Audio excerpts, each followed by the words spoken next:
nuns being dressed like that. Even when I was in grade school, they dressed regular. Oh, really? Oh, my first grade teacher floated. She was in the full thing, and you never saw her feet. She was It all depends on what order they are, you know. Mm-hmm. If you were to see a Dominican now, they would be in full hat. Now, those are the brown, Some still wear do they wear the them. brown? No, that's Carmel that wears the brown. Carmel wears the full White. brown. Dominican wear, I think they wear brown too. It's white. White, and then the pastors are in black. Sister Marianne used to ride around Uniontown on her bicycle and cut off blue jean shorts. She was a rebel, wasn't she? Well, say like the Ursuline sisters, for example, they were originally founded without a habit. It got imposed on them at a later time. But with the Second Vatican Council, all religious orders were encouraged to go back to their roots. And so Ursulines when they did that, they said, well, we don't, we're not going to wear the habits. Now, some do, but that wasn't really their founding spirit.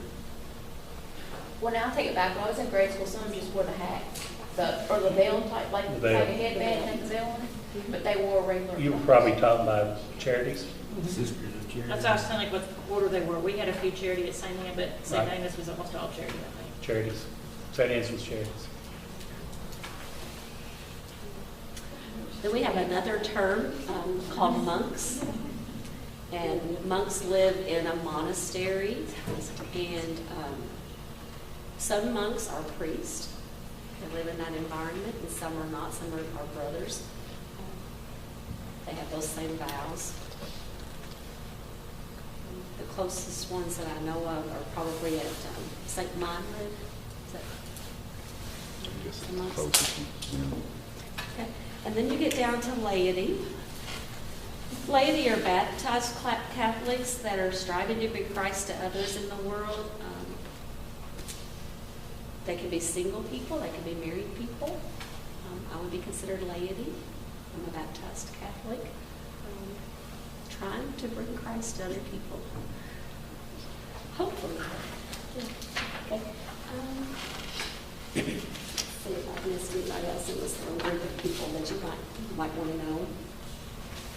Sisters and brothers and ladies. Okay. Then it talks about parish ministries. So within the church itself, you have other titles that you will hear out there. You have a parish council, so you have men and women that serve on your parish council. You have directors of religious education or pastoral associates. That would be what Sonia does. That's what I do.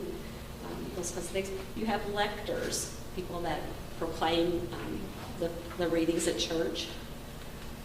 You have altar servers. So the children are a form of minister. You can have a pastoral administrator that works in the absence of a full-time pastor. We don't have any of those. Well, let's see. No, we don't really have any of those right now. In the Yeah. diocese. The diocese. Not in our county. No. I like to stay in our little county. No. What's going on here? You have extraordinary ministers of Holy Communion, your Eucharistic ministers, so you may know some people that do that in your parish, and then music ministries. A lot of times we take the Mass for granted. We just think, oh, it just happens, and we go over Sunday, and all these people are in place, but everybody has their role, and that it's important that you find a role that you're comfortable in, that you participate in that. So, let's see if we have a cantor. And that's really all that this talks about as far as the people of the church. You guys have any questions about any of that? Kind of rambled through. I think it mentions something about the curia in there, doesn't it? It does talk about the Roman Curia. Kind of like the President of the United States is a cabinet, because he can't do all that by himself. Well, the Pope can't do all what he kinda does by himself. seconding, like, he's his representative, the Pope's representative. Say what now? Kind of like advisors. Advisors, yeah, okay. That's what I'm trying to. Yeah, there's all kinds of people that work in the Yeah. Vatican, and there's Oh, a yeah. whole, he's got what's called a curia. It's kind of like the President's cabinet. They handle different areas of church life. Now, does he appoint any of those, or Appoints them all. he appoints them all. So as a new pope comes in, he can say, As "Tired the of new you." pope comes in, all of them will resign, Oh, they'll all resign. and then he appoints them back. Now, are they priests or? Most of them are cardinals. Okay, that's what I want to know, where he pulled from. Yeah, they will pull from the list of hierarchy of the church, cardinals and archbishops. And a lot of times it's people that he already knows and he is close to, people that he trusts. Some of the old order will go out and the new order will come in. So what you're saying, when there's a new pope, it's a complete change of order. There's chaos. There's chaos in the Vatican. Okay, now, is there or has there been ones that he has not reinstated? Sure, And what happens to them? they get a new job. They either get a demotion. He can't take away. Say it's a cardinal. Cardinal George is right now the prefect for the college for the doctrine of the faith. He can't take away the state of him being a cardinal, but he can put Billy Bob in charge of that, and George has to go over here and do something else. Because I trust Billy Bob more than I do George. Does it happen often that Happens they, every time. there's quite a few that get Yeah. relocated, so to Yeah. speak. That's no different than the president's cabinet. Yeah. You get the new presidents elected. You get a new cabinet. Presidents we can't trust. Yeah. I can trust the Pope. That's true, but. And that's a good, I didn't talk about infallibility. It does talk about that in your Pope You gotta remember, infallibility. that's And that's rarely ever. that, when we hear about the Pope's infallibility, sometimes that's a misunderstood term because you think, okay, everything he does, everything he says, he can't sin and everything. And that's really not what infallibility is for the Pope. He is still human. He still has sin. Tell him what it is He first. still goes to confession. Infallibility is, it's basically a direct line that God has given him that says, okay, here's a statement that you need to make, and we will believe it. As doctrine. As doctrine, and it becomes what we call dogma. So I know of two. So, it's all. Two. Is there just two here? There's two There's people. The assumption of the Blessed Virgin Mary, we believe that she was assumed into heaven.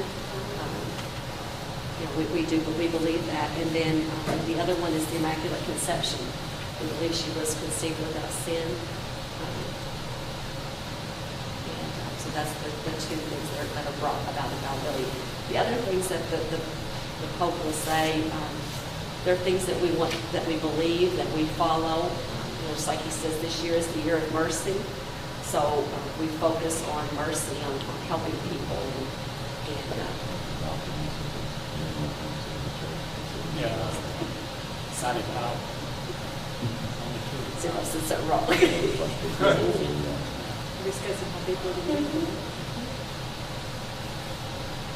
Probably right under infallibility would be councils,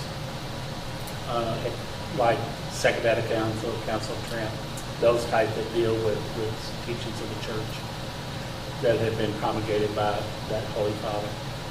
Like Second Vatican Council was called by John 23rd, but all the doctrines were promulgated by Paul VI,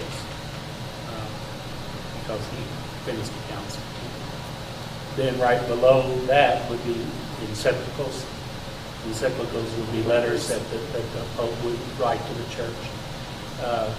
There was rumors at one time that Benedict was going to take Paul VI's Humanae Vitae and make that an infallible doctrine of the church. But that never got close, I think, at one time. It got really, really close. But it didn't make it. Then the next step would be general statements and homilies and dissertation speeches that he would make. You take those as something that as teaching tools of the church, because he says that, and like the Year of Mercy or some of his teachings that he writes on the